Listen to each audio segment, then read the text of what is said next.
want to support Roland Martin Unfiltered? Be sure to join our Bring the Funk fan club. Every dollar that you give to us supports our daily digital show. There's only one daily digital show out here that keeps it black and keep it real as Roland Martin Unfiltered. Support the Roland Martin Unfiltered daily digital show by going to RolandMartinUnfiltered.com. Our goal is to get 20,000 of our fans contributing $50 each for the whole year. You can make this possible. RolandMartinUnfiltered.com. Has been a busy 24 hours for Ice Cube since Republicans supporting Trump sent this tweet out yesterday.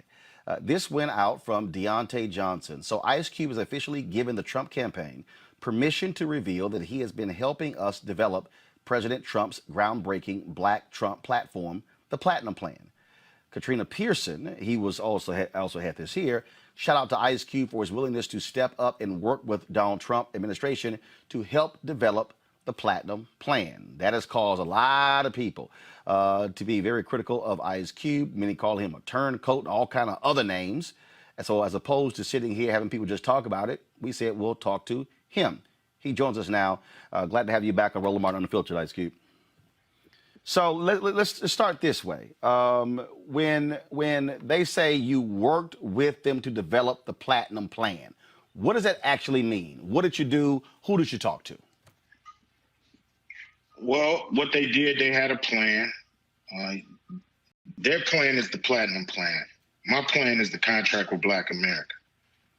So they had their Platinum Plan, and they saw things in the Contract with Black America that were directed, directly to Black Americans and not just to all minorities.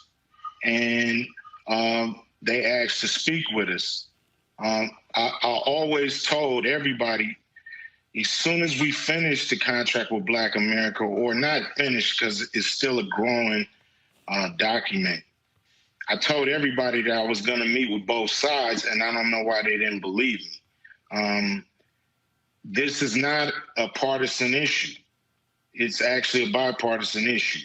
And we have to talk to people who have the power to make things happen. Now, they asked to speak to me so I can explain some of my concepts of the contract with Black America. Who is they? Was it Donald Trump? Was it his campaign team? Was it officials in the White House? Who's they? I've never met Donald Trump a day in my life. Got it. And I've never been to the White House. Okay, so it was people on his campaign. This chick who put out the tweet, it wasn't her. I never met her either. I don't even know who she is. Katrina Pearson. You don't know who that is? Never met her. No, I've never met her. Okay. But the thing is this, they looked at the Contract with Black America and they saw that their plan was lacking, and they wanted to implement some of the things from the Contract with Black America into their plan. And I said, you're welcome to do it. And I would say the same thing to the Biden campaign. They're welcome to do it. Some great ideas. I haven't, seen too many people disputing the Contract with Black America. Everybody understand that it's needed and it's necessary. So I don't mind anybody in the public sector or in the private sector using parts of it, asking me about it, asking for me to understand, what am I talking about when it comes to trying to not count us as minorities, but to count us as, pretty much a protected race. And so I think we're being buried under a lot of words like minority and people of color and things like that. Now, their plan is still their plan. It's not my plan. Their plan, like all of them, don't go far enough. All of them can be better, but these are just the facts of what happened. This is the Biden campaign basically said, we love 85% of your plan, but we want to talk after the election. That's fine. I'm willing to talk after the election. I just think both sides of the aisle need to take this serious. So what's in their plan that they actually took from yours? Because I've gone through their plan line by line, And be perfectly honest with you, I don't see what's in the plan they released and even mirrors what's in yours. Well, like I said, both plans between both parties are lacking. So, this is what they did. You have to look at the contract with Black America and see where the overlap is. But, the thing that what I try to make them understand is, they have programs, and both parties have programs that are built for minorities and people of color and diversity and urban and these words that don't include us, because they include us, but we only get a small portion most of the time of these programs. So we have to train all politicians that we are Black people, Black Americans, most of and I'm specifically talking about the descendants of slavery, and we have to be dealt with, our concerns have to be rectified as that, and not as a blanket thing with all other minorities. That puts us under 100% of the population here, and I don't know if we can ever get up out of that. But with your contract, it lists these 13 different points here.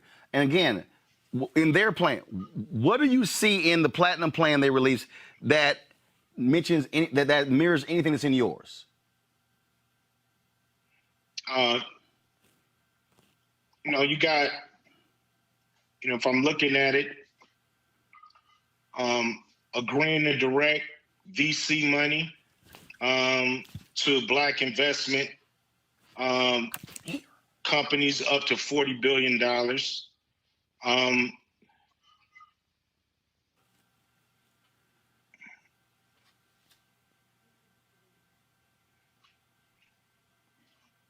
See, a lot of people have been talking about this $500 billion. That's not going to Black people. In fact, that's just actually the infrastructure funding program. That's not actually $500 billion going to Black people. And then when they say, well, how many billion is the other one given to Black people? No. That's not. No, I'm saying is that's not even. They list this thing under Black economic empowerment and access to capital. It says seek infrastructure funding that will lead to widespread growth in the annual $500 billion federal contracting opportunities. Even that line right there is not for Black people. That's federal contracting opportunities for everybody. So that's not. So they're trying to make it sound like, oh, $500 billion to Black people. It's not. That's the actual annual program overall for everybody. Yeah, I understand what you see in that, but it's really up to us to try to direct that money to Black people. Right. But there's a difference. If we're not in contact or not talking to a certain administration, because we're on another team and they win, then what do we do? Just sit back and wait? Oh, no. I agree with you 100% on that, because all of them got flaws in their plan. All of them got holes in their plan. Like I said, they put out this stuff, not me. Right. I'm just trying to find and told them what I think. And so from there, they ran with it and did what they wanted to do with it. That's not really my concern. My concern more is making sure that both of these candidates understand that this money has to be directed to Black people. It's a lot of language in both plans that are iffy, tricky, and are there really to make sure we don't get the money. So it's really up to people to engage and make sure that that money go where it's supposed to go. But I agree. We've been lied to for a long time. For 400 years or more, and so. One thing I know is we have to do something different. And, one thing is never being too one-sided, hard-headed, proud to speak to whoever's in power. Every great man in the world has spoke to somebody in power at some point in time, whether they agree with them or not. Listen. Right. So for me, I told everybody what I was going to do, and I did it. And, you know, they exploited it. But if I would have, you know, did something for Biden, they would have exploited it too. So that's just part of the game. The thing is this. The thing is to get movement. The thing is to make sure that we move the needle no matter who's elected. I agree. Our program has to be pushed through. So non-dialogue to me is not how. No. Here's the deal. How you do it. Here's the deal, Cube. I'm not against dialogue. I sat in 2 meetings with Trump and with other television anchors as well. I've been challenging them. Well, I want you to come talk to black media. I know of other African Americans who've been meeting with them on PPP, on other issues as well. The thing for me is this here. I judge folks on what you do. And what I look at is Donald Trump goes to Atlanta, makes this big old announcement about his platinum plan, and I'm sitting there going. So, for instance, I'll pull it up. When I see this plan, and then I see in here where he goes, make Juneteenth a national holiday. Well, first of all, that could have happened in July, but Senator Rob Johnson of Wisconsin still have been blocked in the Senate. Donald Trump said nothing, tweeted nothing, did nothing. He said in here also about the anti-lynching bill. Same thing. Senator Rand Paul of Kentucky stood up, blocked it in the Senate. Donald Trump said nothing, did nothing. He in here talks about prosecute the KKK and Antifa. Hell, when they had the debate with Joe Biden, he tried to shut Joe Biden down when he was quoting Christopher Wray, the FBI director, who said the greatest threat of terrorism in America is white domestic terrorism. But the thing is, when I was sitting here, and again, I looked in May. No, hold on 1 second. But no, here's my point. In May, when the Biden this is what it's called, the Lift Every Voice, the Biden Plan for Black America. I went through the entire plan and broke it down. Then I went through the Trump Platinum Plan and broke it all down. The issue for me is that when it comes to Trump's plan, there's no specificity. There just simply isn't. Even when you talk about programs, when I will say when I go through Biden's program, when he's talking about state small business credit initiative, expand new markets tax credit, improve and expand the SBA programs that most effectively support black-owned businesses, and laying things out that are specifics. That's the deal. I'm looking at a 22-page plan from Biden and a 1-page plan for Trump, and I'm sitting there going, and I went through Trump's plan. I'm like, there's nothing there. It's a lot of words. Not really, because it's only 1 page. But the deal is, I'm like, dude, you being the president, you want to make this whole deal how you ushered in economic prosperity, which really all started under Obama beginning in 2010. But it is lacking. Do you believe that the Trump campaign greatly overstated your involvement for the purpose of them being able to say, we have attached ourselves to Ice Cube? Did you believe that you were used politically for their purposes as opposed to really what happened? Look, I knew whoever I engaged with would use that politically. I don't care about that part. The part I care about is getting something done. Look, my plan is called the Contract with Black America. So all of them lacking when it comes to that. So that's what I'm pushing. So anybody who's going to implement those plans into their plan, then I'm going to take a look at it. But both plans are lacking, and that's why we become educated voters for real, and then you pick who you want to pick. But at the end of the day, for us not to engage with both sides of the aisle to fix this, which I think is an American problem, that to me ain't going to help us in the end. What's going to help us is once we, realize how much power we have. Now, you said that, of course, Trump didn't stop all these things or didn't mention these things. Okay, maybe it was before he knew he needed the black vote as much as he do. You never know. This is what deals are made of. So I don't know what they're going to do. No. That's actually that's not the case. Hold on. I can tell you personally. No. Hold up. You said before you need the black vote. I just want to correct something, Ice Cube. I'm going to let you finish. Yeah. I just want to correct something. I met with the White House in 2018. They told me directly in 2018, we think we can get 20% black male support in the 2020. So it didn't, they were fully aware of that. Why'd you meet with him? Why'd you meet with him? I'm a journalist. Why'd you meet with him? I'm a journalist. What'd you meet with him to talk about? I'm a journalist. I met with him to talk about public policy issues, to ask them those various public questions. Policy issues, and their thing was to get 20% of the vote. No, right. Okay. No, they said no, not 20% of the vote. Did they think they was going to get that for free? Right. This is what they said. They said they believe they could get 20% of the black male vote, and they specifically said they were going to use criminal justice reform and economic policies. Why did they think they can get 20% of the black male vote? Why do they think that? Because they said they think that they can appeal to disaffected black men. They said point blank, they know black women don't like them. Why can they appeal to that demographic? Who's not appealing to that demographic? How can they swoop in and get it? Who? That should have been covered. What do you mean?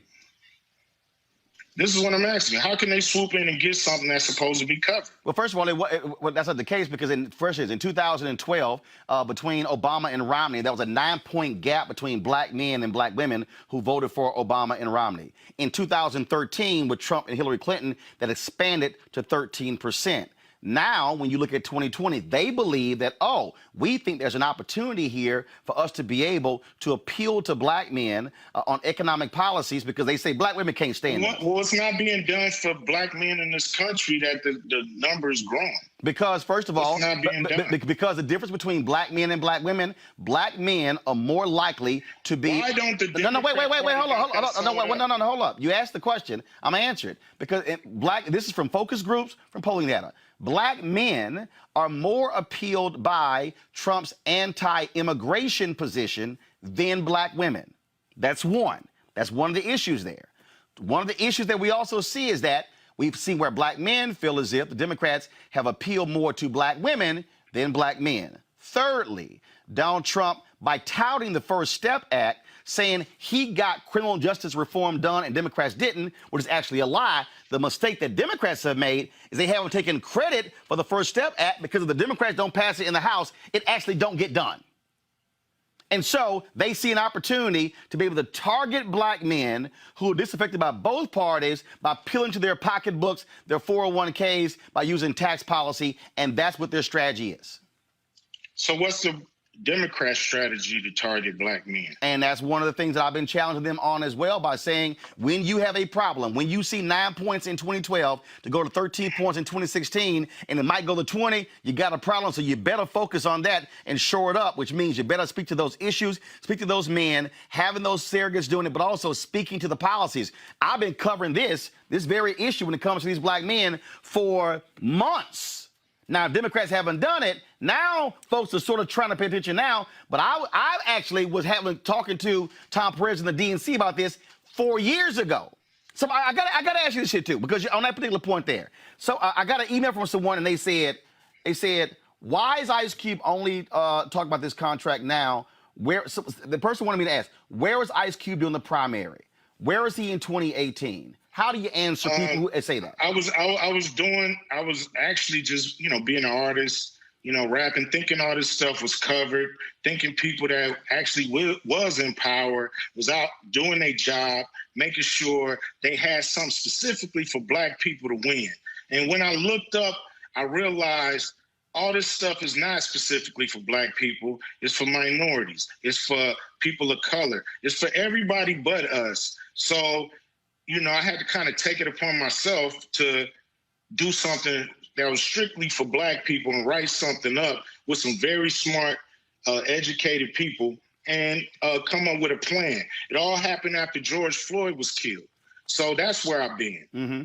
And I wouldn't have to do it if it was being done. But actually... Where has this contract been, since the 60s? Since the 60s, we've had over 7,000. Hello? No, you're on. Go ahead. I'm listening. You're on. Since the 60s, we've had over 7,000 black people elected in office in high positions throughout this country. Over 7,000. And we haven't moved an inch. So don't ask me where have I been. The question is, where the hell are you at? Well, here's the deal, though. I want on that particular point, I want to bring in Alicia Garza, co-founder of Black Voters Matter. She also is with the Black Futures Lab. Q, you may not be aware of this. You may be aware. They put out this massive Black census project. They surveyed, if I'm correct, Alicia, some 30,000 African Americans. They put this whole thing together. How long are they taking? When did y'all release this, Alicia? We released it in 2019. So Cube, here was this initiative that they put together, and I would love. And again, when we had you on last time, and Reese was talking about the lack of stuff when it comes to Black women, and you said, "Hey, you love to hear from her." I would love for the two of you to actually talk about this, because both of you want to really achieve the same thing, and that is achieve things for Black people. And so, Alicia, go right ahead. If you have a question for Ice Cube, you got a question for Alicia, go ahead. Hey, Cube, how you doing? Pretty good. Good. So, I mean, I guess my first question would be, we're in the midst of an incredible movement moment. Folks are all over the country, have been organizing for over 7 years, if not longer, trying to turn Black Lives Matter into a movement that can impact not just protest, but also policy. I did have a chance to read both versions of the contract with Black America, and I'm just curious, are there activists or organizers in this movement that you've been connected to who have been doing some of this legislative advocacy and policy advocacy work? Yeah, we connected with ADOS, and we helped get a bill passed in California. Governor Gavin Newsom passed AB 3121, which starts the conversation about reparations in California.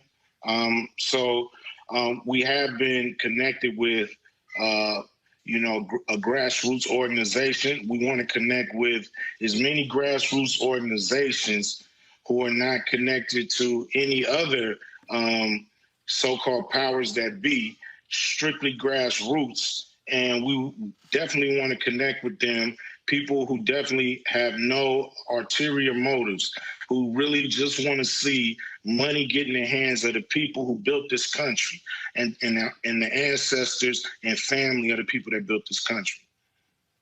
Do you think that Black Lives Matter is a terrorist organization? Because I know for the last year I've been getting death threats. I have security now 24/7 because Donald Trump and his administration has been targeting me and Patrice and Opal and thousands of other activists across the country. I understand what you're saying about trying to talk to the people in power, but I think there is a difference here in terms of who we align ourselves with, and I can't at all say that I take a neutral stance here. You haven't endorsed Donald Trump explicitly, but I am just curious about how you meet those things and how you match those things. How do you put forward a Black agenda with a president that is attacking Black people, attacking Black organizers, attacking Black activists, and literally daring and threatening to throw us in jail for the organizing that we've been doing? Well, both candidates, have their record of what they've done to Black people. You can look at them and see them out. I don't think Black Lives Matter is a terrorist organization. So that's what I think. What the president think about Black Lives Matter, that's his personal problem. Right now we feel that somebody's going to be the president. I would love to work with both parties. I'm not against the Biden campaign or nothing like that. Whoever becomes a president, I would definitely be pushing this program on them.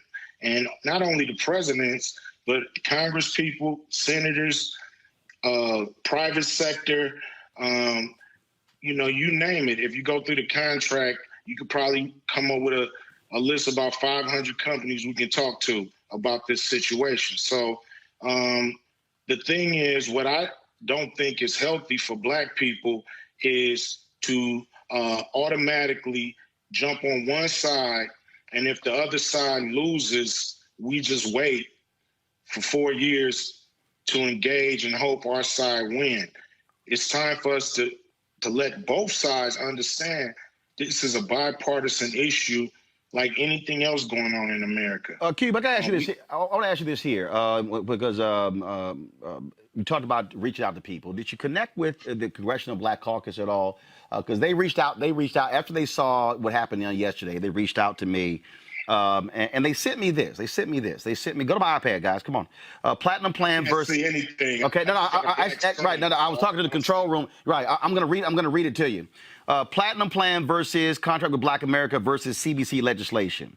You call for your CWBWA calls for ending qualified immunity, banning chokeholds, and elimination of no-knock warrants. The CBC says all of that is included in the George Floyd Justice and Policing Act, but it hasn't been enacted by the folks there in Congress. I mentioned Juneteenth, the federal holiday. The same thing about anti-lynching law. Your contract calls for baby bonds of $1,000 for all new babies. The CBC says that's in their CBC's Jobs and Justice Act. You proposed a plan for neo-reconstruction. The CBC said we gave President Trump a 125-page detailed plan to do this in 2017. 4 years later, we've seen nothing. And according to the CBC, and I want you to respond to this here, according to the CBC, you propose a one-time interest-free home loan for qualified Black Americans. The CBC says, quote, this plan only addresses access to a loan for certain Black people. It does not address necessary relief provisions to prevent foreclosures and expand forbearance for homeowners, but the CBC Jobs and Justice Act does. And so what the Congressional Black Caucus says is the things that you're saying that these things have not been done, have not been focused on, they say it has been done. It's literally in our bills. They were passed by the House, but ignored by the Senate. The Black Census Project that Alicia was working on, they dropped in 2019. She's saying they have been working on those things. And so just your response to that was, especially with the CBC saying, no, it's actually in our bills that have been passed. But they were passed by the House, but ignored by the Senate. My thing is keep up the good work. Keep going at it. We got to get it passed. There's going to be a lot of overlap because we got good ideas. So that's going to happen. But, until things get passed, they're not passed. So we got to push to get them passed. Alicia, I'm going to bring Alicia in here. Cube, I think one of the things that's important, if y'all go to bring Alicia 3-shot of this, would be great. This is where, and this is what I've heard from people. I've heard from people is, man, Cube is out here with his contract and he's dropping videos and saying things. But then you have folk like Alicia and others who are doing it. And one of the things that you said when I last interviewed you, you said that this is where collaboration is important. And so with that in mind, you're there on the West Coast. Alicia's there on the West Coast. To me, this is an opportunity, I think, for the two of you to get together, for the other activists to get together. And so as opposed to Cube's contract and then the Black Census Project, then what the CBC is doing, this is how you take Black Collective and say, how do we take all of these plans and then begin to move and then get the policies that we want? Alicia and Cube, what do y'all think about that? Alicia first. Well, I think a few things, and I appreciate you raising that, Roland. I mean, to me, you can't have movement on an agenda without a movement. And there are so many incredible organizers and activists all over this country who are coming together and fighting back every single day. And that is what it actually takes to create this level of change. I will say that, Cube, I agree with you in terms of your frustration. I've been frustrated, too. I took the Black Agenda 2020 to these campaigns, to the party, and I've had a hell of a time getting phone calls back. I've had to do a lot of maneuvering even to get the smallest pieces of our plan inside any kind of platform. And so that is to be criticized, and we need to keep holding their feet to the fire. But where I disagree with the conclusion here is that, I don't think justice is a business transaction. I think if we're going to change systems, policies, and laws, we have to get in the game and stay in the game. And I don't think it's a simple, you give me this, I get that back, I give you this, you get that back. We have to govern an entire country, and we can't govern that way. Donald Trump is governing that way, and that's what's not working. I also want to just offer here that for me, I've heard Van Jones and others say that people need to go to the people in power. And I actually think I understand the premise behind that. But what it overshadows in my mind is it allows them to get off the hook for all of the other egregious things that they do to our communities. I can't help but feel sick when I hear Donald Trump, talking about the First Step Act, but then also telling the Proud Boys to stand back and stand by. And I don't get to actually look past that. That impacts my everyday life. I get death threats every single day from people who are listening to this president. And therefore, I don't have any confidence that even in the sense that he implements something like the First Step Act when it's convenient for him and talks mess about it when it's not, I don't have any confidence that the amount of power has been built actually to get these things done. I don't fault you for trying to move an agenda, but I don't think we can take any shortcuts here, and I certainly don't think we can jump the line. And, it would be one thing if people actually weren't working on this every day. Imagine what we could do together, Cube, if I had access to a platform Hold on. But I don't have access. Hold on, Alicia. Alicia, I know Cube has to go, but Cube, go. This contract Go ahead. been out for months, so there's been, if anybody wanted to work with me, I've been open invitation from day one to work together, make the platform better, and nobody has, or very few have come out to do that. So. I'm not going to wait to get nobody's line. If I feel like I could speak for Black people, I'm going to go speak for Black people to whoever. And, you have a plan for Biden win, but what's your plan if Trump wins? You have to have a plan for either president. And either administration.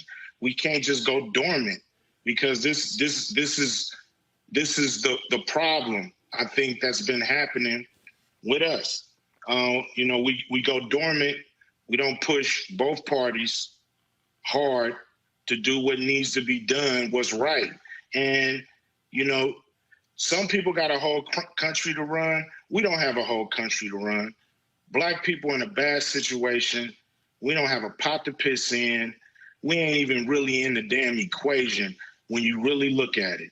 We just get to show up and we get to go home still broke. And unless you have capital in America, you're not going to be really involved in what's going on in America when it comes to running the whole country. So we got to look after Black people and figure out how to get money in the hands of families and in this country into businesses that went down. We got to figure out how to get a lot of capital into those hands. So can we do this here then? Can we do this? You care about Black people, Cube. I've known Alicia as well. She cares about Black people. So can we, again, as opposed to, different pieces here, this is where I think Black folks come together and say, look, we're going to sit down and talk. We're going to rap. Your number, my number, your email, my email. Let's do that. I'm more than welcome.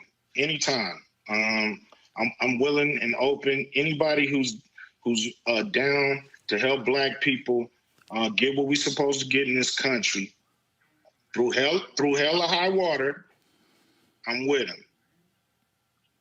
Alicia? Listen, I'm always ready and have been working for 20 years to improve the conditions of Black folks. And like I said, if we had access to a platform like you have, Cube, I bet you we could have gotten a lot farther. So I look forward to working with you. So here's what I'm gonna do. Show's over. With both of y'all permission, I will send y'all respective information so we can do that, because again, I think where we are, first of all, Cube, what you said about when folks are in power, you are correct. I have long said that even if somebody we did not vote for wins, we are still constituents. We are still taxpayers, and so they still owe us. But to Alicia's point, it's also holding them accountable when they're doing things that, frankly, are hurting us as well. And so I think what is required of us is to put that level of pressure on all folks, yet not having permanent friends, but we simply have a permanent interest. I do believe, though, that one of the great, and when you were on last time, you and I talked about this here, infrastructure is critically important. We know what your job is, what you're doing in terms of music, in terms of movies, and what your lane is. But when you have also organizations with people, that also matters as well. And so I hope we can able to lock that down. Final thoughts, Ice Cube, you first. I let everybody know what I was going to do, and I don't understand the issue with it. One of these guys are going to be the president, and at the end of the day, whoever that is, we got to go press him. Alicia. That's just it. Yeah, I think accountability requires a movement. It's not done over a boardroom table. It's done by bringing folks with you. And so I'm excited to be working with, so many people across the country, the 30,000 people that we surveyed across all political ideologies, incomes, demographics, to really start to lock down not only what these policy issues look like, but also training people to be the people who are making the rules. And so again, Cube, I look forward to working with you. All right, then. Ice Cube, I appreciate it. This is also why it's important for us to have black platforms where we are able to have the conversation. I saw your tweet, Ice Cube, where you said that CNN booked you for Chris Cuomo, and they then cancel you. That's why I created this platform, for that very reason. We don't have to depend on CNN or MSNBC. We also have to create our own media institutions where we don't just talk about this, where they talk about it for 5 or 6 minutes. We actually have been having this conversation for almost 40 minutes right here. And so I appreciate you taking the time to be with us. Same with Alicia Garza as well. Thanks for having me on. All right, we'll do it again. Everybody. Thank you very much. It's time to be smart. When we control our institutions, we win. This is the most important news show on television of any racial background. Y'all put $2, $3, $4, $5, $10, $15, $20, $30 on this and keep this going. What you've done, Roland, since this crisis came out in full bloom. Anybody watching this, tell your friends. Go back and look at the last 2 weeks, especially of Roland Martin Unfiltered. I mean, hell, go back and look at the last 2 days. You've had sitting United States senators today, Klobuchar and Harris. Whatever you have, you can bring to Roland Martin Unfiltered to support it. Please do, because this information may literally save your life. Watch Roland Martin Unfiltered daily at 6 p.m. Eastern on YouTube, Facebook, or Periscope, or go to RolandMartinUnfiltered.com. Support the Roland Martin Unfiltered Daily Digital Show by going to RolandMartinUnfiltered.com. Our goal is to get 20,000 of our fans contributing $50 each for the whole year. You can make this possible. RolandMartinUnfiltered.com. You want to support Roland Martin Unfiltered? Be sure to join our Bring the Funk fan club. Every dollar that you give to us supports our daily digital show. There's only one daily digital show out here that keeps it black and keep it real. As Roland Martin Unfiltered. Support the Roland Martin Unfiltered Daily Digital Show by going to RolandMartinUnfiltered.com.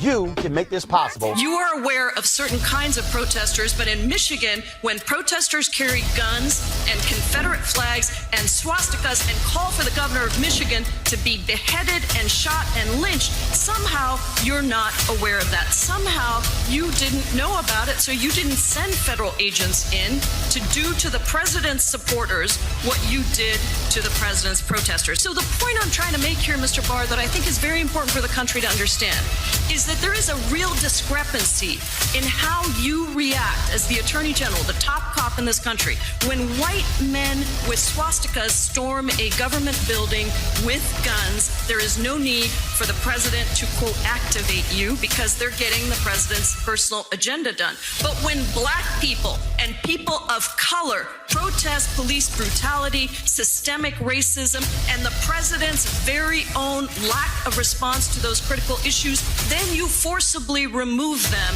with armed federal officers, pepper bombs, because they are considered terrorists by the president. You take an aggressive approach to Black Lives Matter protests, but not to right-wing extremists threatening to lynch a governor if it's for the president's benefit. Did I get it right, Mr. Barr?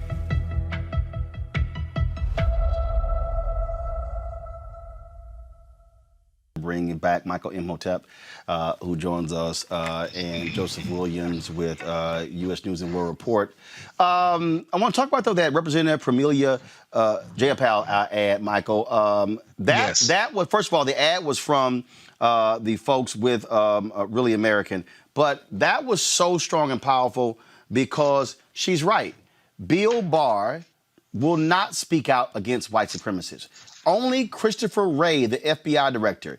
Bill Barr, and so again, this just simply reinforces the Trump folks are appealing to these angry white men, these white domestic terrorists. She nailed his ass to the wall. Absolutely. She nailed him, and I want to see more ads like that, because that gets straight to the point. And what that does is that ties into Christopher Wray, that ties in FBI Director Christopher Wray, his testimony right around September 17th, 2020, and he said that the white domestic terrorists, they're the most lethal threat to America. But then also we see what happened here in Michigan. They've been talking about this all day on 9:10 a.m. the Superstation, the radio station my show is on here in Detroit. And then we see that on top of all of this, because Governor Gretchen Whitmer, governor of Michigan, our governor, she called out Donald Trump in a press conference yesterday, if I remember correctly, and really laid this at his feet. She's correct. Because I remember April 17th, 2020, when Donald Trump tweeted, "Liberate Michigan," and encouraged these white men to go to the state capitol, and they were armed with assault rifles, right? So then he has the nerve to say that Governor Gretchen Whitmer did not thank him for the FBI and authorities breaking up this plot to kidnap members of the government in Michigan and possibly assassinate some of them, especially her. So what we see here, brother, is we see, as my friend Dr. Greg Carr calls them, the white nationalist party. We see the white nationalist party in cahoots with a lot of these white supremacists. And lastly, a Michigan State Attorney General, Dana Nessel. She was interviewed by Katie Tur on MSNBC, and she did some other interviews, also CBS News. And she talked about how they have seen these white supremacist nationalist organizations in the state capitol hobnobbing with law enforcement, hobnobbing with members of law enforcement at these protests, things like this. And this is another dimension to this as well. So, brother, this is why these are critical times. We have to stay vigilant, and we have to pay attention to what's going on, and we have to protect ourselves also, because the Second Amendment applies not just to white people, but African Americans. Again, when you see the lack of anything from Bill Barr, the fact that he has said nothing about these arrests. It was a U.S. attorney, 20 different people, Joseph, who have been arrested, and again, Trump. Really, his only comment is blasting the governor. This is their base. So folks should not be shocked. In fact, I'm going to try to find the video. There's this white sheriff in Michigan who was on stage at a anti-mask rally with two of these white men who's arrested. And this fool actually tried to say, well, they could have been trying to arrest the governor, and the law allows for a felony arrest. A white sheriff is literally trying to come up with a defense for these white domestic terrorists. Joseph. Well, it's not anything new. I mean, we've seen this throughout Trump's presidency. I mean, think about some of the bizarre statements that he's made, including on the death of George Floyd. He said George Floyd would be happy that he signed a bill, that George Floyd was it was a tragic death, but, things happen. This has been a pattern. And as far as the nexus between law enforcement and white supremacy, that one goes back for a long time, too. Yep. Think about the people who were involved in a lot of the civil rights murders. Many of them wore stars and badges on their chests. Think about the militiamen who shot two people during the protests in Michigan. It's not unusual. And the problem here is that we've got so many guns in the population that anybody can take up arms and nobody will blink an eye. And I think also the problem here is the fact that if we had a functional Justice Department, if we had a functional presidency and an executive branch, we would not have necessarily these problems with militiamen running around thinking that they're going to kidnap politicians and overturn the state and spark what they think is a revolution. I mean, That's not how it goes. So I think that one of the things we need to do is look back hard at the Justice Department. Look back hard at what they're doing and what they're not doing and what the Trump administration is keeping them from doing. Look at what Bill Barr has done. Look at what members of Congress on the Republican side, on the Judiciary Committee, and those sorts of assignments have done. I think by the time this presidency is over, we're going to have seen a lot of stuff under the rug that will just blow our minds. Not like what we've seen already hasn't been bad enough. We're going to find out a lot of things and a lot of close calls that we had that nobody really addressed, and that probably some people would have taken to the grave if they'd been able to. It's going to be a long time cleaning up after this one. And I think also, Michael, I think what we have to recognize is that there is going to have to be a true reckoning. What I mean by a true reckoning, I don't think people understand how white supremacists and these folks have infiltrated law enforcement, have infiltrated the Marine. There has to be a purge. There has to be a massive purge in this country. We had the woman on with the group where they discovered this private Facebook chat group where these cops were hurling racist, sexist messages around. And these were cops from police departments all across the country.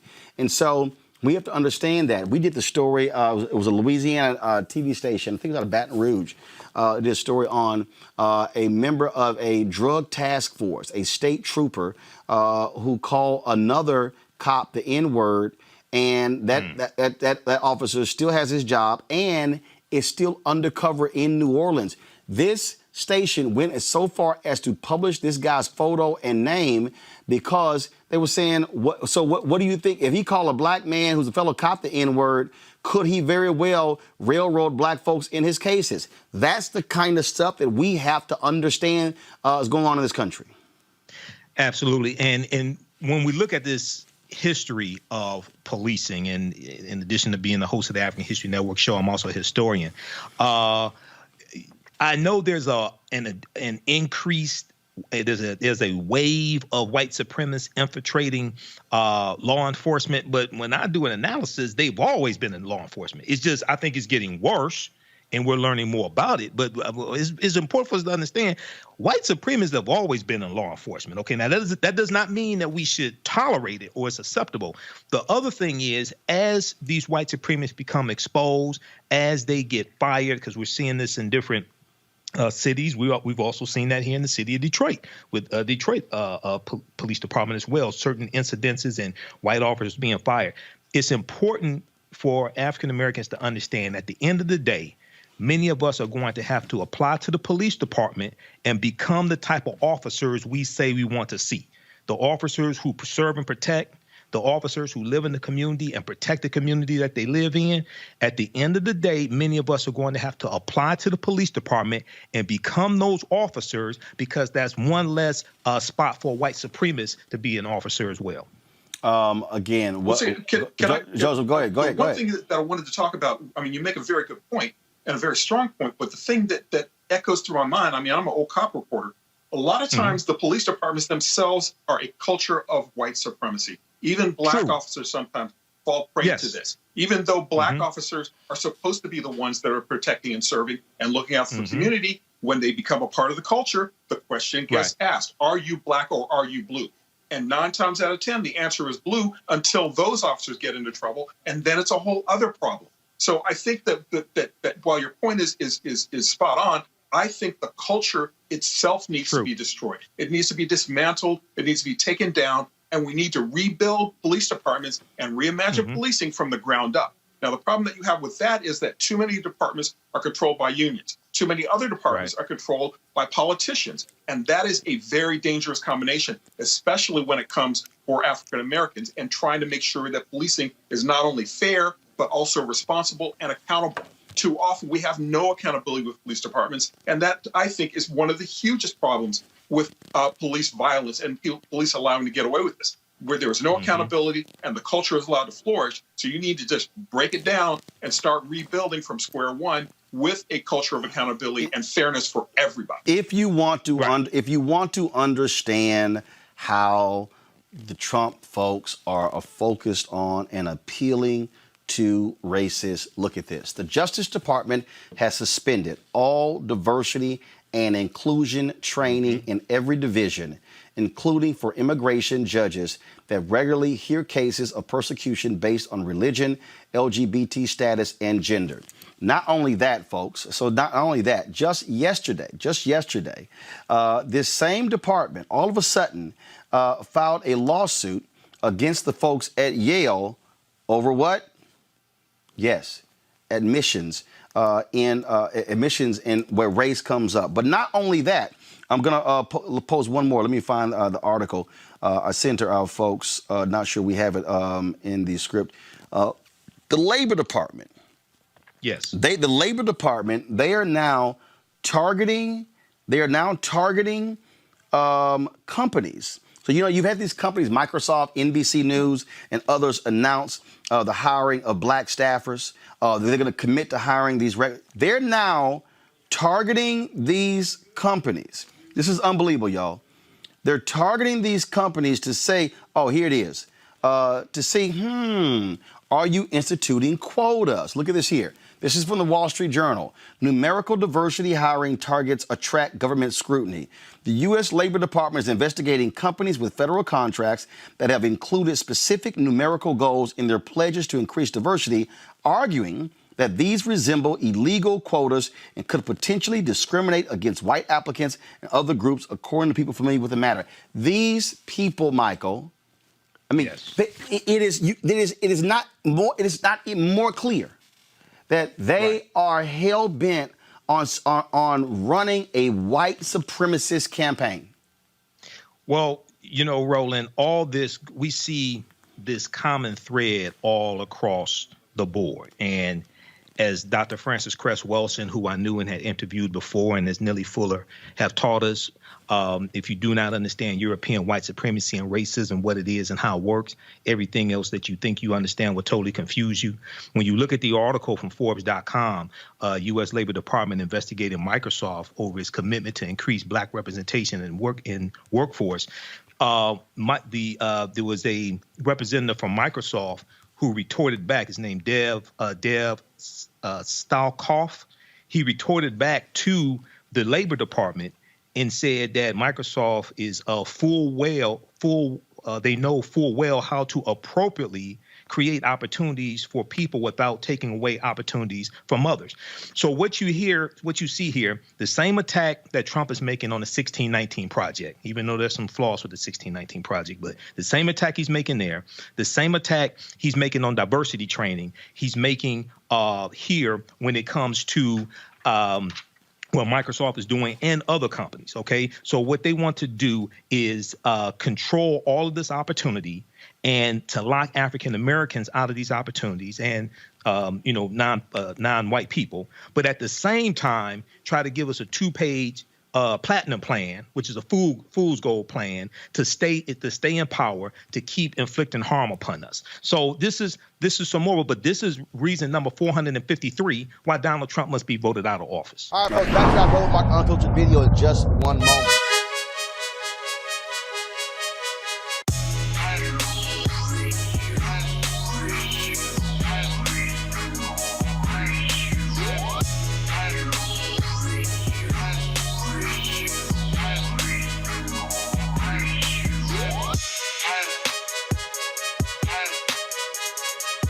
All right, the folks at Seek.com, black-owned company founded by Mary Spio. They, of course, a virtual reality company. You can check out their content at Seek.com, CEEK.com. You can do so, of course, with these VR headsets. You can look at it, of course, on your regular device or your pad or your computer. But if you want to experience being in the room, you can use this headset right here.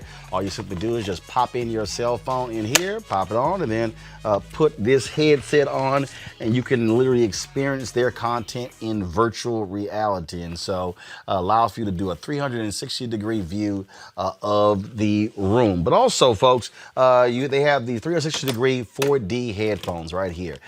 These are Bluetooth headphones. They have complete surround sound in terms of as you hear the particular music. Gamers love them as well when they're playing their games. And so it's just phenomenal bass in these headphones as well. You can get one or both devices at Seek.com using this promo code RMVIP. VIP 2020 RMVIP 2020. So we certainly thank the folks at Seek.com for being a partner with us here at Roland Martin Unfiltered. All right. You want to support Roland Martin Unfiltered? Be sure to join our Bring the Funk fan club. Every dollar that you give to us supports our daily digital show. There's only one daily digital show out here that keeps it black and keep it real. As Roland Martin Unfiltered. Support the Roland Martin Unfiltered daily digital show by going to RolandMartinUnfiltered.com. You can make this possible. All right, folks, y'all know what time it is. No charcoal grills are allowed. I'm white. I got you, bro. Yeah, illegally selling water without a permit On my property. Whoa! Hey! You don't live here. I'm uncomfortable. Now check this out, y'all. A Trump supporter identified as Robert Brissett was filmed taunting Black Lives Matter supporters with homophobic slurs before violently coughing on them at a gas station in Utah. You Democrats, Black lives don't matter, all lives matter. You look like a little pansy-ass piece of shit, too. So do you.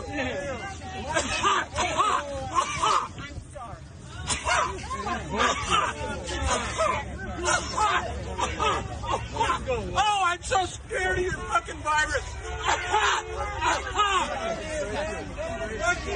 You know what? I can charge you with assault for hitting me. I can charge you for assault for hitting me. So fuck off. Back up your talking shit to me. That's also assault for talking shit. Fuck you. You assaulted me first. You assaulted me first. Fuck you. Fuck you.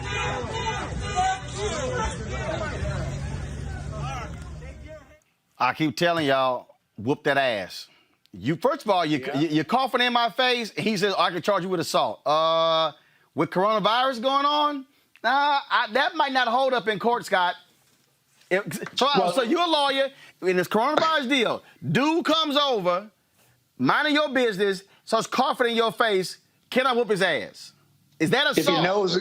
No. Yes. Actually, courts have ruled previously in previous cases, not with regards to coronavirus, but other communicable diseases, that any attempt to infect another individual against their will is a form of assault. So also, you can argue that it would be a self-defense situation, but the little guy in the red shirt did try to hit him one time, so I think that might count.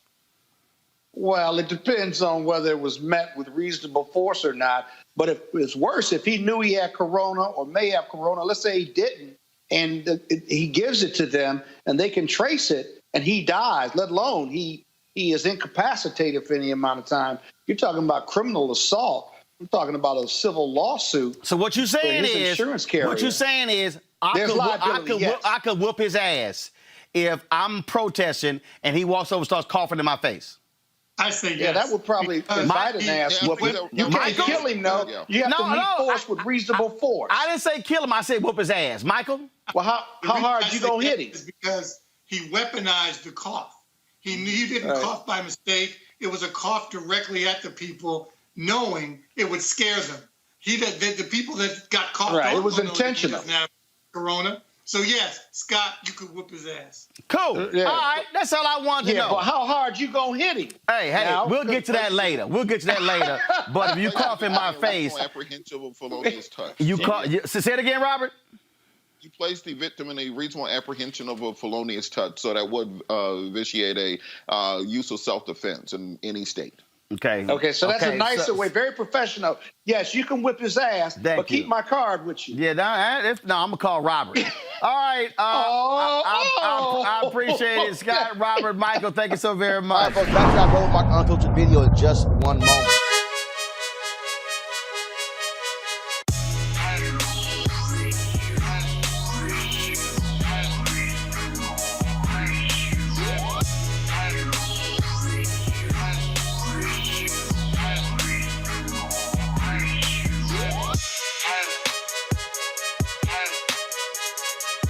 All right, the folks at Seek.com, black-owned company founded by Mary Spio. They, of course, a virtual reality company. You can check out their content at Seek.com, CEEK.com. You can do so, of course, with these VR headsets. You can look at it, of course, on your regular device or your pad or your computer.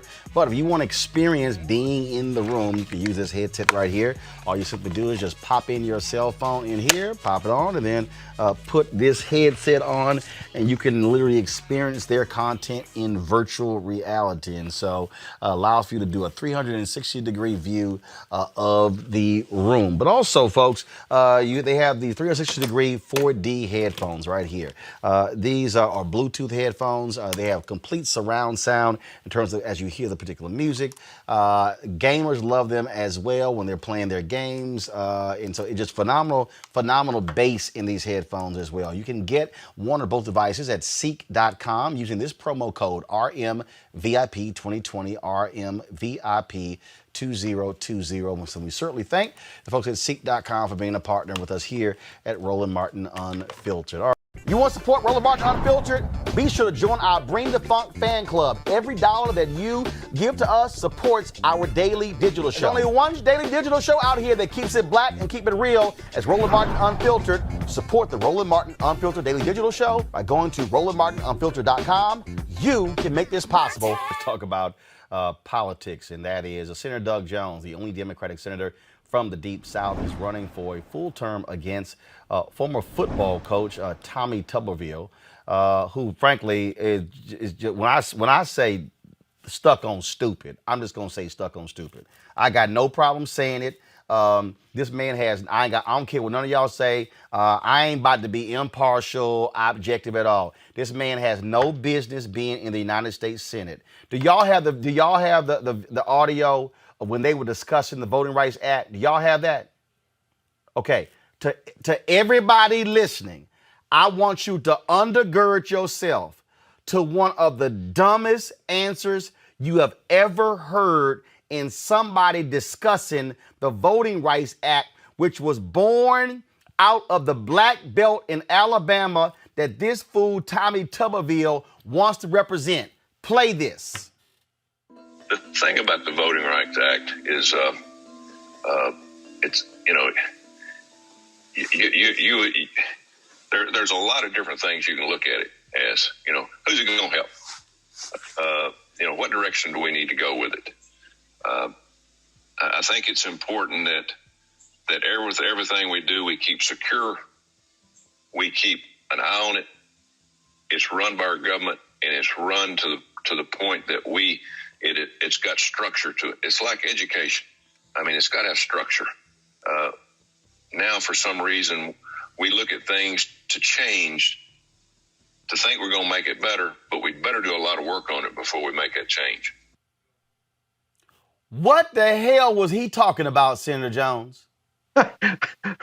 You got me, Roland. I mean, I just got to be honest with you. I have yet to figure it out. And I guess the reason I can't figure it out is because he can't figure it out. He has no idea. He has no clue of what he was talking about. And that quite frankly, I think that once that become public, that is why he is completely underground. He is not talking to the media. He's not talking to the people of Alabama. He is not doing anything but 30-second TV ads. The thing here is the man wants to be the United States Senator from Alabama. What the hell has he done other than coach football?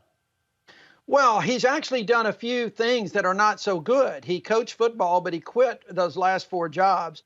He tried to run a hedge fund for a year between his Auburn job and Texas Tech. Got money, millions of dollars with him and a partner for people investing, telling those folks that he was going to watch over their money, review their investments and all. Then he quit on them, went to Texas, and guess what happened? His partner embezzled all the money, and he ended up getting sued. He had to settle with the investors. He quit on everybody. That's the main thing. He's even, he's got a charity fund out there that he raises money supposedly for veterans. But the records show that out of every dollar he's raised, only 18 cents go to veterans. So that's the record that he's got to deal with. And he's not engaged. He's not trying to be a U.S. senator. And I think the very fact that non-answer on the voting rights should just disqualify him from being a U.S. Senator from Alabama, even being a U.S. Senate candidate from Alabama. And what I need people to understand, and is it resonating there? Because we're talking about Alabama. We're talking about Birmingham. We're talking about Montgomery bus boycott. We're talking about Selma. We're talking about Bloody Sunday. We're talking about, again, folk who put it on the line, the foot soldiers. And it has to be shocking, stunning, and embarrassing to them to have somebody who clearly has no damn clue what the Voting Rights Act is, and he is going to be their representative in the U.S. Senate? One of the two? It's I tell you, it's energizing a lot of people to get out to vote. You know, we got some early voting going on now in Alabama. It's an absentee ballot process, but we got folks engaged in getting out to vote in record numbers. There's some things going on even on a Saturday tomorrow here in Birmingham, Jefferson County. So it's energized a lot of people. And for a lot of other folks, it's just got folks scratching their head about why does he really want to do this? You know, he hadn't even lived in Alabama, and he's just moved to Alabama 18 months ago as an ego trip to run for the United States Senate. So there's a lot of things out there, Roland. People are beginning as, wait. Well, hold up. He has only lived in Alabama for the last 18 months? Yeah, that's right. No, he lived in Alabama from like 1999 to 2008. He's not born here, never lived in Alabama until he started coaching at Auburn. As soon as he left and quit coaching at Auburn, he stayed around for another year running that hedge fund, then moved to Texas, then moved to Cincinnati. And then after that, he's got a big old house down on Santa Rosa Beach. He's had a lake house, a vacation property that he sold a couple years in Alabama. But he's not lived in Alabama and moved to Alabama literally to run for the United States Senate just about, I guess it's about 2 years ago now. He didn't even vote in Alabama in 2018. When the election was held in 2018, he was not a registered voter in the state of Alabama. And that's a fact. He just moved to run for the Senate. This is a kind of an ego trip. And you know me, you and I have talked about this a long time. I'm born and bred here, lived here all my life. And Alabama runs deep in my blood, and it's really kind of shocking that he would come and try to do this. But the fact is, we're okay. We're moving in the right direction. This race feels so much like it did in 2017 when we ultimately won that race. This is again, as I'm and Mustafa and Michael prepare your questions for Senator Doug Jones. The thing that I still grapple with, and I get it. I get Alabama is deep red, but at some point, common sense has to set in. Y'all haven't had any debates, right? No. He will not. He didn't even debate Jeff Sessions, and if he's not going to debate Sessions, he's sure as hell not going to debate me. He's not only not debating now. I'm telling you. This guy's staying underground. They've got him. You remember the old Get Smart show? You know, yep. You know, in the cone of silence. Yeah. They have him in a cone of silence because he is not talking to the media. Even when he goes to some of his own Republican clubs, they don't let him speak to the group. He just kind of works the crowd a little bit and shakes hands. And it's because of that Voting Rights Act, and because that's going to be his non-answer to just about any substantive question that he gets. His only message is, I support Donald Trump. That's just it. And we're out there every day. We're out there doing shows like yours. I've been all day today on the phone with media interviews all day long today because, people ask me about the media. The question that media phrases, what do you make of him not talking to the media? And I said, well, wait a minute. It's not that he's not talking to the media. You guys are the microphones to the public. He's not talking to the people of Alabama when he's not talking to the media. And I think that that's really important. And people are beginning to take notice. They're wondering, why is he even here? Why is he running for this office? What's up with this guy? Mustafa, you got a question for Senator Doug Jones? Yes, Senator Jones, thank you for being a champion for civil rights because I know your record over the years. My question for you is, what is your vision for Alabama? Oh, my vision for Alabama is one of an inclusive society. And I think we proved that. I think we proved in 2017 that Alabama has got a best foot forward that people a lot around the country hadn't always seen. They think about us sometimes in old days in black and white images. But there's so many incredible things going on in the state. It's a state of incredible diversity and natural resources. We've got a good business climate for folks, but we've got a good working climate for folks. And so my vision is to really represent that. That's why my campaign slogan is One Alabama, so that folks know when they've got a United States senator, I'm not representing just a privileged few. I'm representing all Alabama. And it doesn't matter if I am going down in the black belt of Alabama, waiting around to try to make sure that the sewer sanitation and the septic tanks down there are working properly and putting money in the federal budget to do that. Or I'm going up to Huntsville, Alabama at Redstone Arsenal to watch test fire for the next engines that's going to take a rocket and a man to the moon. That's Alabama. It's an amazing place. And my vision is to make sure that we put those divisions of the past behind us and that we unify together and we come out as one Alabama. I've said many times, and Roland has heard me say it, so many of our divisions in the country started in the South, but we can be the place of healing and reconciliation and going forward, and that's what I've tried to do. Michael, your question for Senator Doug Jones. Hello, Senator Doug Jones. This is Michael Imhotep. How you doing? I'm doing great. Thank you, Michael. All right. Well, look, I covered your senatorial campaign in 2017 for 910 AM WFDF here in Detroit, reported on it. Had a quick question for you. In 2017, it was African Americans who mobilized, organized, registered to vote, and came out and supported you, men and women. How have your policies been able to help African Americans, help their conditions, et cetera? Can you talk a little bit about that? Great question, and thank you for asking about that. But I'm going to tell you, Michael, I got to say this before we start. I noticed when I was watching you guys talk before I came on, you had those two Muhammad Ali pictures right behind you, including the one where you're standing over Sonny Liston. I want you to know that just over here to my left, I've got that photograph in a big oh gosh, it's probably a 20 by 30 or maybe it's an 11, something like that. But it's autographed.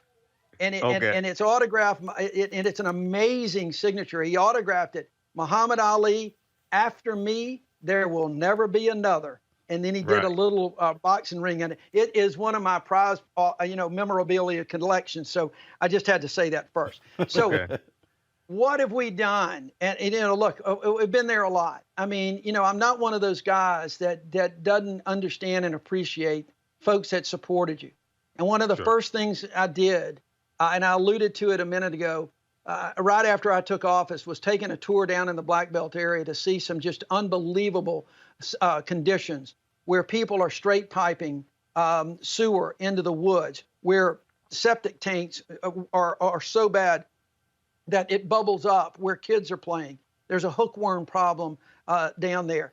And so one of the things that we were able to do that year is get up several $100 million in for grant monies that people can apply for. And they're doing that now to try to help those systems. The other thing that I've done, and I'm very incredibly proud of this, I've been a real champion for historically black colleges and universities. We have 14 in the state of Alabama. We've got more than any state in the country. And I have been a strong proponent. The first year in the Senate, Kamala Harris and I teamed up. We got a 14% increase in funding for HBCUs that year, another 14% the next year. And then in December of 2019, we were able to get the Futures Act across the finish line for permanent funding for HBCUs. So we're giving folks an opportunity. And part of it is, I can't get everything accomplished like the voting rights extension that I want to do. I can't get so many bills done because McConnell won't bring them to the floor.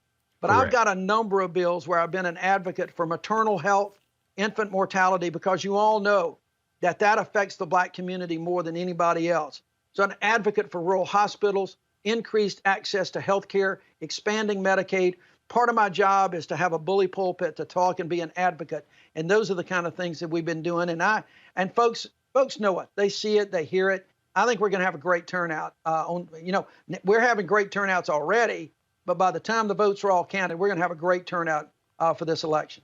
Are you getting support from the Democratic Party? They've often written off the South. Reverend Barber and others have said you're guaranteed to lose if you never actually campaign there. What are polls looking like? Fundraising, those critical things. Well, fundraising has gone well. I wish I could say it's gone as well as Jamie Harrison in South Carolina, but that's just out in the stratosphere. But it's gone well. We've been up and doing a lot of things. Let me talk about the party first. There's been, Tom Perez and I talk a lot, and he has been trying to do a lot of help. My colleagues in the Senate, individually, my colleagues have been awesome. They've been great. I've been disappointed in the DSCC and others because I think they're just looking at weird analytics that don't have any relevance to what's going on the ground. And then I'm not going to tell you anything different that I've said to them. It's been disappointing because I'm going to tell you, Roland, our tracking polling that we're showing is really strong. We are showing a tight race, which we always knew, and we're doing tracking every day. And we've got a poll that we just kind of put up today that showed that I had a 1-point lead in this. Now that, things are fluid. We know that.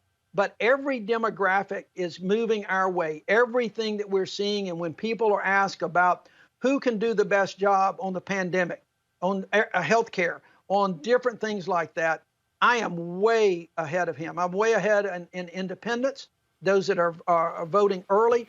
And on the experience question, it's really lopsided when they said, who's got the experience to be a United States Senator? So our polling has us right there ahead, all within the margin of error, of course. And that's why fundraising is so important for us in these final 2 weeks, so we can stay up. But we feel really good about where we are right now. And I'm excited about what we're seeing in our tracking polls every day, because I've told folks we're going to prove these damn pundits wrong again. And I'm going to let them argue that Doug Jones can't win a race again all the time up until November 3rd when I give my victory speech once again. Well, I think it's pretty stupid that if Democrats actually think that they'll be able to win, you got to actually run. And whether we're talking about Alabama, same thing. Mike Espy is down 1 point to Cindy Hyde-Smith. Right. She won't even debate him. And the DSCC is doing the exact same thing. He just released some fundraising numbers, best ever as well, because other people out there are pushing it. I mean, he only lost by 68,000 votes in 2018. And I argued then that the Democrats should have been actually on the ground, working it, finding 70, 80,000 people to pick up in 2020, but you got to put the work in. You can't do it just during a campaign season. You got to do it in the off season as well.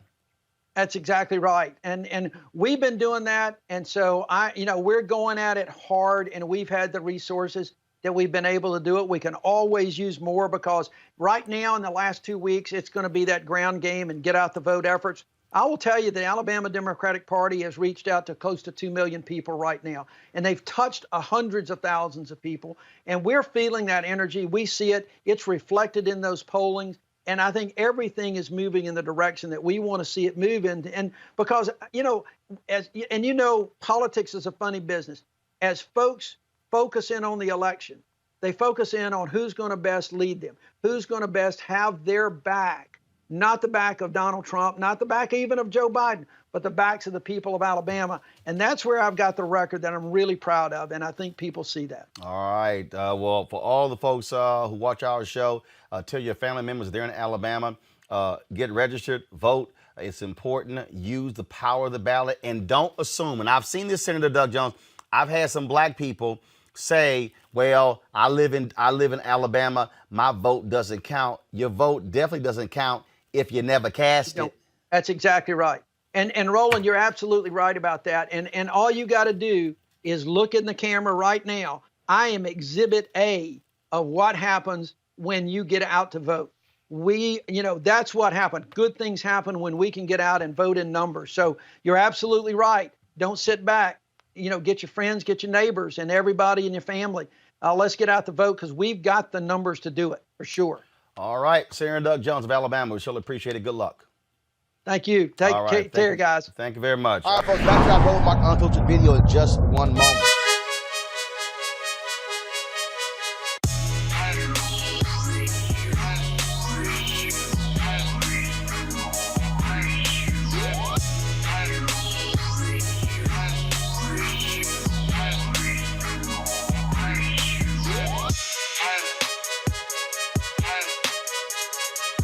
All right, the folks at Seek.com, black-owned company founded by Mary Spio. They, of course, a virtual reality company. You can check out their content at Seek.com, CEEK.com. You can do so, of course, with these VR headsets. You can look at it, of course, on your regular device or your pad or your computer. But if you want to experience being in the room, you can use this headset right here.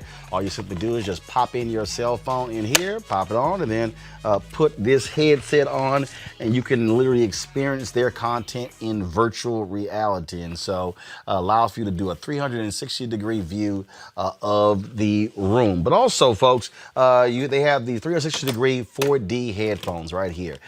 These are Bluetooth headphones. They have complete surround sound in terms of as you hear the particular music. Gamers love them as well when they're playing their games. And so it's just phenomenal bass in these headphones as well. You can get one or both devices at Seek.com using this promo code RMVIP 2020, RMVIP 2020. So we certainly thank the folks at Seek.com for being a partner with us here at Roland Martin Unfiltered. You want to support Roland Martin Unfiltered? Be sure to join our Bring the Funk fan club. Every dollar that you give to us supports our daily digital show. There's only one daily digital show out here that keeps it black and keep it real as Roland Martin Unfiltered. Support the Roland Martin Unfiltered daily digital show by going to RolandMartinUnfiltered.com. You can make this possible. All right, folks, I have told y'all consistently about what Republicans are doing. We are 21 days before Election Day. Please, I want you to do this here. We, of course, emphasize, I want you to go to vote.org to double-check your registration. Deadlines to register. We are not there yet. We still have deadlines, and so you can still get registered to vote. But as you see right here, go to vote.org. You can actually check your registration. You can, of course, go on their site. You can register to vote. You can do all things that you need to do. We want you to be focused on this election. Okay, this is what's going on. But let me tell you about what's happening, folks, what's happening in California. Okay, this is crazy. The California Secretary of State, they are receiving a number of calls about unauthorized drop boxes popping up in Fresno, Los Angeles, and Orange counties. This is a tweet from Jordan Teague, a regional field director for the California Republican Party, who is encouraging people to message him for, actually, y'all should have the tweet on your end, who is encouraging people to message him for convenient locations to drop their own ballots. Here's the problem. The drop box pictured is not an official drop box. Despite that, it has a sign that says official ballot drop box on it. Folks, this is voter fraud. Republicans talk about voter fraud. They are actually doing voter fraud right here. Okay, the reports say that boxes like these are being seen at local political party offices, candidate headquarters, and churches as well. That's what I keep trying to explain to people, what is happening, how Republicans play dirty. Mustafa, we're going to see more of this between now and Election Day because they are desperate. They know the only way Donald Trump can win, how they can win in many other places, if they play dirty. They're trying to rig the game. And, the U.S. Election Assistance Commission actually talked about a number of these issues. Everything from there shouldn't be, 15,000 people. You should have to have a drop box for that you should have to have video coverage or surveillance of the drop box so you know if there's any nefarious behaviors that are going on. The signage that's there for it. All these various things have already been suggested, and folks have been utilizing it in Washington State, in Colorado. Folks have been utilizing drop boxes for a number of years and making sure that they have all these things in place. And we should also make sure that folks know that you can get a felony charge for this type of voter fraud stuff that's going on in California. You can spend 2 to 4 years in prison for doing these types of things. So, folks just need to make sure that they're paying attention. 2, that there's accountability in the process. And 3, we need to actually ratchet up, the enforcement that needs to happen in these spaces. Teresa, this is something, again, I keep warning folks about. Republicans will play dirty. They will cheat.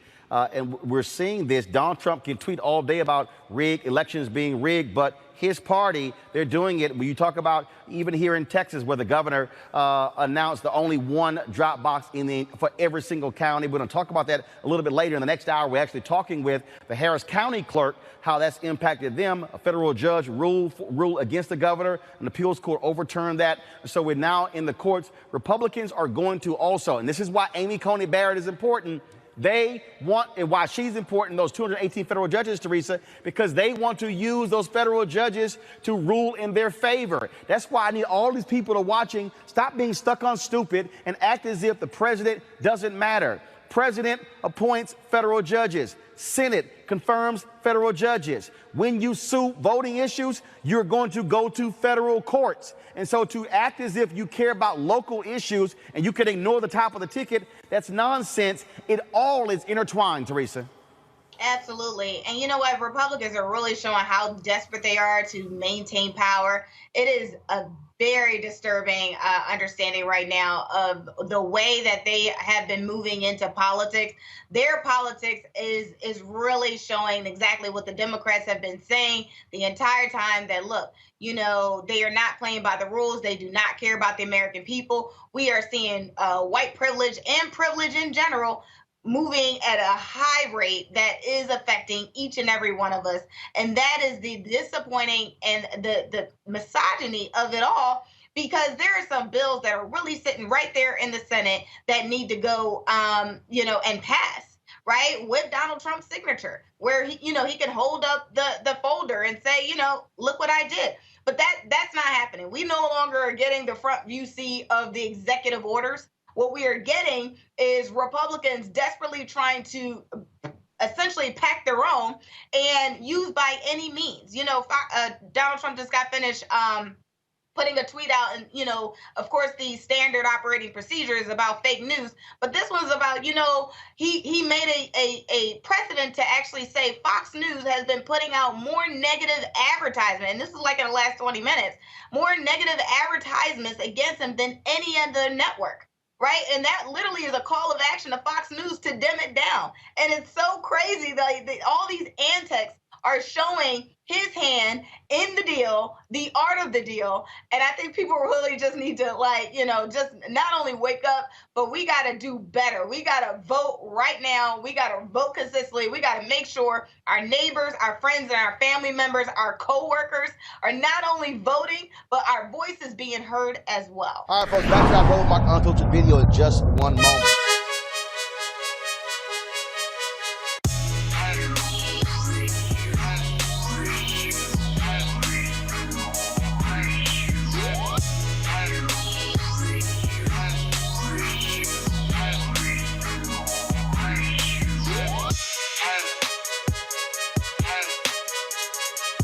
All right, the folks at Seek.com, black-owned company founded by Mary Spio. They, of course, a virtual reality company. You can check out their content at Seek.com, Seek.com. You can do so, of course, with these VR headsets. You can look at it, of course, on your regular device or your pad or your computer. But if you want to experience being in the room, you can use this headset right here. All you simply do is just pop in your cell phone in here, pop it on, and then put this headset on, and you can literally experience their content in virtual reality. And so allows for you to do a 360-degree view of the room. But also, folks, they have the 360-degree 4D headphones right here. These are Bluetooth headphones. They have complete surround sound in terms of as you hear the particular music. Gamers love them as well when they're playing their games. And so it's just phenomenal bass in these headphones as well. You can get one or both devices at Seek.com using this promo code RMVIP 2020, RMVIP 2020. So we certainly thank the folks at Seek.com for being a partner with us here at Roland Martin Unfiltered. All right. You want to support Roland Martin Unfiltered? Be sure to join our Bring the Funk fan club. Every dollar that you give to us supports our daily digital show. There's only one daily digital show out here that keeps it black and keep it real as Roland Martin Unfiltered. Support the Roland Martin Unfiltered daily digital show by going to RolandMartinUnfiltered.com. you can make this possible. Now, big news out of Virginia today. Power line was cut in Virginia that shut down voter registration all across the state. Joining us right now, Lieutenant Governor Justin Fairfax. He joins us at Roland Martin Unfiltered. Lieutenant Governor, can you hear me? I can hear you, Roland. Thanks so much for having me on. All right. So exactly what happened today in Virginia? Roland, today, as you mentioned, we had a line that was cut that cut off access to our voter registration online services for voters all around the Commonwealth of Virginia. And so when I saw that this morning, I was the first one in the state to call for us to have an extension of the voter registration deadline, which is today, October the 13th, because we don't want any voters to lose out on their opportunity to cast their vote, to have their voices heard.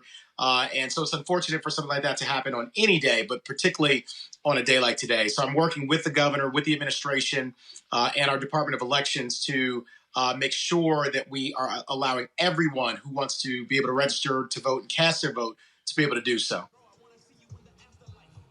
And so one of the things we're dealing with here, we talk about going on, folks are saying you accidentally cut the power on the last day of voter registration, saying, and people were suspect in Louisiana when they had the first day of National Voter Registration Day, all of a sudden the website went down.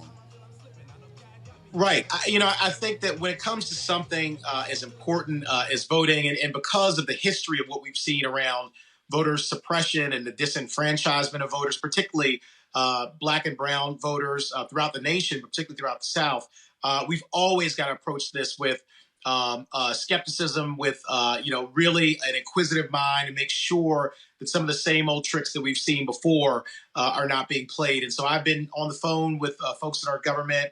I'm told there was a construction crew that accidentally cut this line, but we're going to make sure that we get all the facts, that we get to the truth, and most importantly, that we allow people to cast their ballots. Virginia is seeing a surge in early voting here. We made the laws such that people could more easily cast their ballot in early voting. 45 days of early voting. I voted on the very first day of the early voting period, which runs through October the 31st. You no longer need a photo ID to vote in Virginia. And so we have done so many things to make it easier for people to cast their ballots. And we now have over 1 million voters in Virginia who have already cast a ballot. And we're leading the nation in early voting. And so we don't want any of the same old tricks that we've seen played time and time again on voters, particularly in communities of color, to be played again. And as long as I'm Lieutenant Governor of Virginia, I'll be vigilant in making sure that we don't have those repeats of the past. All right, Lieutenant Governor Justin Fairfax, we certainly appreciate it, sir. Thank you Thanks, very much for joining us. God bless you. All right, let's go to our panel here. Joseph Williams, senior editor for U.S. News and World Report. Lauren Victoria Burke, she writes for NNPA, also works with Governor Justin Fairfax, and also Kelly Bethea, communication strategist. Joseph, I'll start with you. I mean, this is sort of the nonsense folks have been talking about. When we talk about voting, these sort of issues happening, again, mysteriously on the last day of voter registration in Virginia, critical state when it comes to this election. That's the stuff that we have been seeing happen constantly. And so folks are saying, how can I trust this process? Well, it's not only how can you trust the process, it's the fact that you have the president of the United States who's actively sowing confusion about that. So when you have him say, well, I'm not going to trust the vote, everything's going to be rigged unless I win, that filters down not just to his people, but to everybody. Everything is suspect. Everybody is anxious and on edge because we don't know what will happen. And what Lieutenant Governor, and that we've seen shenanigans like this throughout history, except this time it's much, much worse because you've got a guy at the top who's actively said that he is not going to accept any other result than one that puts him on top. So it's sowing confusion. It's having a bad effect. And it's having a ripple effect.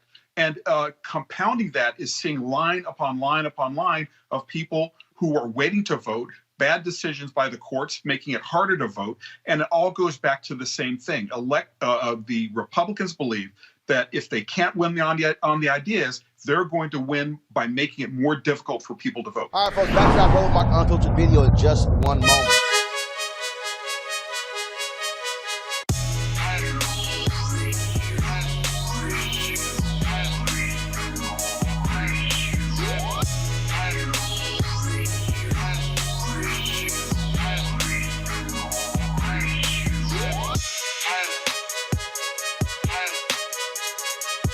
All right, the folks at Seek.com, black-owned company founded by Mary Spio. They, of course, a virtual reality company. You can check out their content at Seek.com, CEEK.com. You can do so, of course, with these VR headsets. You can look at it, of course, on your regular device or your pad or your computer.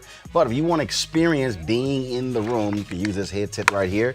All you simply do is just pop in your cell phone in here, pop it on, and then put this headset on, and you can literally experience their content in virtual reality. And so allows for you to do a 360-degree view of the room. But also, folks, they have the 360-degree 4D headphones right here.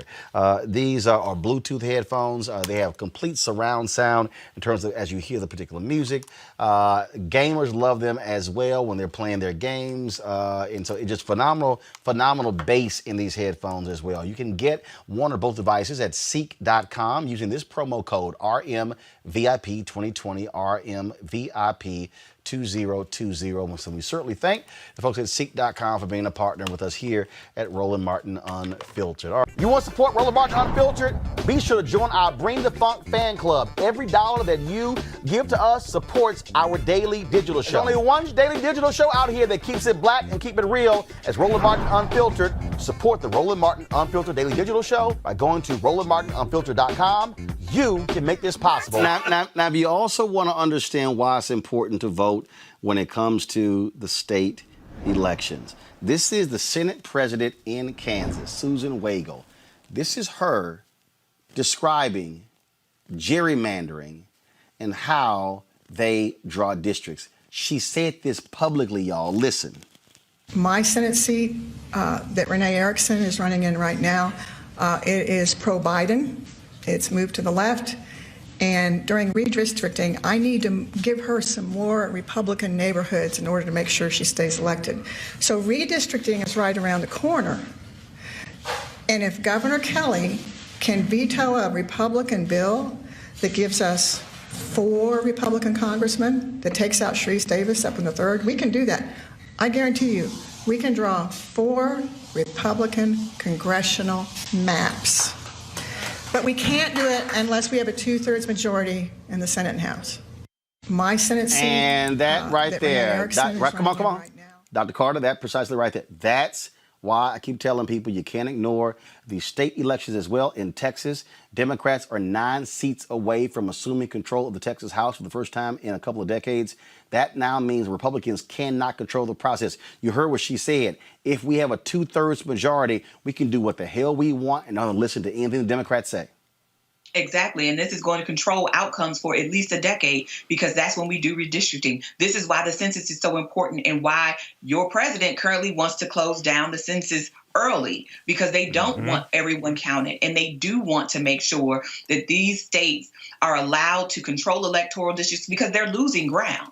And they know, though, if they can control the districts, they can run the table, because if you own that state legislature, you can really control what happens up ballot as well. And I think this is why, our hyper focus on presidential elections has really dulled people to the importance of statewide elections. Statewide elections are essential. And this is why the Republicans have been so successful for so long, because they're losing a share of the population, but their control doesn't suggest it, because they control most of the state legislatures in this country, because they understood the power of electoral maps and state control very well. And with controlling a few down ballot races, they were able to influence what happens in our federal legislature and in the presidency. And that's so. Go ahead. Yep. Extremely important, right, for people to pay attention what's happening in their home state and to fill out the census as well. I know people see the crawl, but it's very important to fill out that census, because people want to control your life for at least another decade. And Rob, this is why people have to understand that every position does count, and so you cannot leave the top of the ticket blank, like which happened in Michigan. I'm going to speak to Michael about that. In 2016, 90,000 people left the top blank. That was the difference. Trump won Michigan by 11,000. But again, who controls the state legislatures? Democrats completely forgot that when Obama got elected in 2008. They did not turn out in the 2010 midterm elections. 16 state legislatures flipped. And that was when the voter suppression bill started coming. That's exactly what happened. And, in Ohio, as you know, I ran for state office, got over 2 million votes. But still, they purged in Ohio starting after that time about 1 million people from the polls. Makes a big difference. Only lost by a few 100,000 votes. So it's and to Dr. Carter's point, right now, not only do we have state legislators drawing these lines, we also have state Supreme Courts. I can tell you, Judge Bruner and Judge O'Connor. On the Democratic side, at least, because they can't be Democrats, but if they get elected, then they can get the majority in the Supreme Court in Ohio, and they are determining a law that was passed for redistricting. So they get to determine how that actually goes, and if they're interpreting the law according to how voters passed it. So all these things matter. It matters in Ohio. It matters wherever you are. Make sure you know the judges that are up, statewide and local, and make sure you know the state positions, your state reps, all of them. Vote up and down the ballot. Every single one of those votes, they do matter. Michael, about 30 seconds for you to respond before we got to head to a break and then a simulcast with Sirius XM Radio. Go. Well, 2016, Roland, Donald Trump won Michigan by 10,704 votes. I warned our people. I was doing your show, nationally syndicated radio show, guest hosting that, doing radio here in Detroit on 9:10 a.m. I warned our people about Trump. Everybody's seeing what I was talking about. But very quickly, in that video, that commercial from Joe Biden campaign, the white man with glasses who's saying we really don't want people to vote, that's Paul Weyrich. Paul Weyrich was a co-founder of ALEC, American Legislative Exchange Council, in 1973. People research ALEC. These people are fighting for raw, naked power.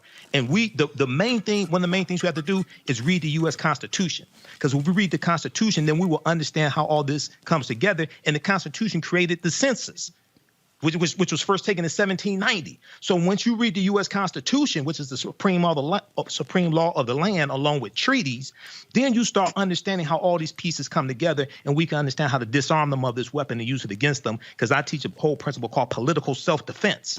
But we don't understand how these pieces come together. Well, but you left out one thing. He did not just form ALEC. He also was a co-founder of the Heritage Foundation. The Heritage Foundation and the Federalist Society are submitting these unqualified, ultra-conservative federal judge nominees to Donald Trump.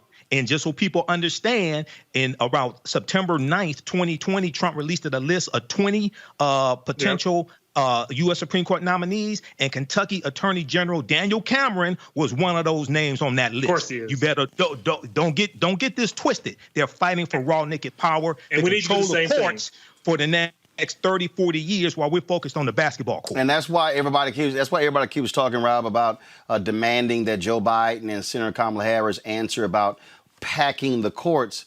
Well, the reality is this here. They did that in Arizona. They actually added seats to the Arizona State Supreme Court. They tried to strip power from the State Supreme Court in North Carolina when they took control of that particular court. And when the Pennsylvania State Supreme Court ruled against them in gerrymandering, what did they do? They also tried to strip their power. That's what we're dealing with. Rob, real quick before we go to a break. Oh, I would just say Democrats need to learn a lesson from their opponents. So they need to be aggressive for the short term. I think they should look at packing the court. I think they should make D.C. a state. Be aggressive. Get rid of the filibuster. First of all, get rid of the filibuster. Be aggressive. Don't worry about what Republicans are going to do. We know what they're going to do. They're going to take power, learn from them, and actually represent the people that you say you represent. So when we win, we better use the power. That's all I have to say. All right, folks, back to our Roland Mark Unfiltered video in just one moment.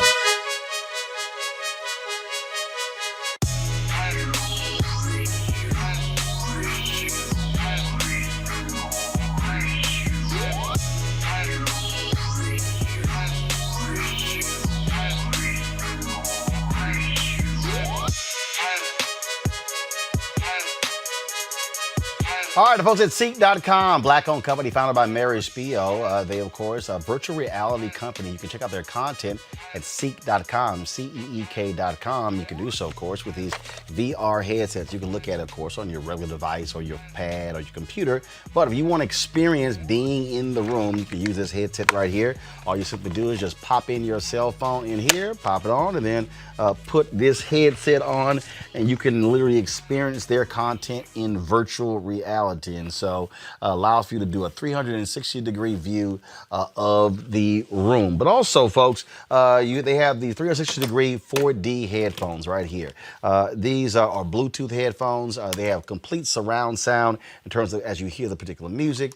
Gamers love them as well when they're playing their games. And so it's just phenomenal bass in these headphones as well. You can get one or both devices at seek.com using this promo code RMVIP2020, RMVIP 2020. So we certainly thank the folks at seek.com for being a partner with us here at Roland Martin Unfiltered. All right.